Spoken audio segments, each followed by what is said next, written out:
Once upon a time, in a small village, there lived a 16-year-old boy named Iqbal with his father. Sadly, Iqbal's father was sick, and Iqbal had to work to support their household. One unfortunate day, Iqbal's father fell severely ill and passed away. With no one else to help him, Iqbal was left alone to take his father to the cemetery. Iqbal worked hard, digging the grave all by himself. Time slipped by, and he did not notice when afternoon turned into evening and evening into night. As Iqbal finished burying his father and began to walk towards the cemetery gate, he realized it was late at night and the wind had picked up speed. Suddenly, he heard someone call his name, Iku, but when he turned around, nobody was there. Only Iqbal's father used to call him Iku, so he thought maybe it was his father calling out to him. However, when Iqbal called out for his father, there was no reply, which scared him. He hurried towards the gate, but just as he reached it, the gate slammed shut with a loud noise. Iqbal was terrified. The cemetery walls and gate were too high for him to climb over. There was another gate on the opposite side, but to reach it, Iqbal had to cross through the middle of the cemetery again.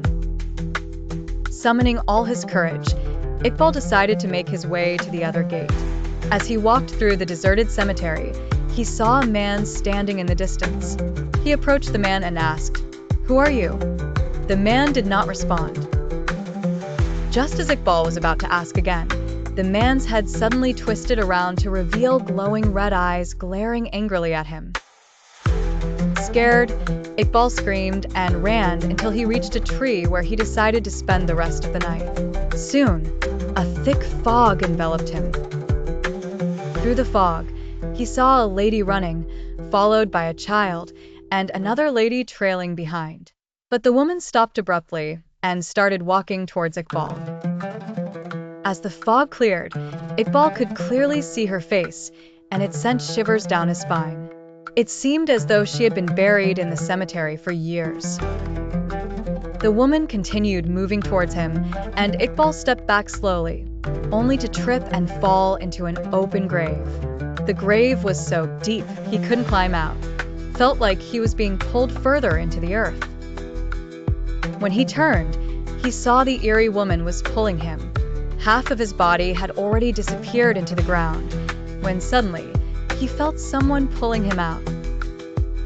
As soon as he was above ground, he ran straight out of the cemetery. He realized the person who pulled him up must have been his father, watching over him even after passing away. This is why they say that someone who truly loves you will protect you even after they've gone.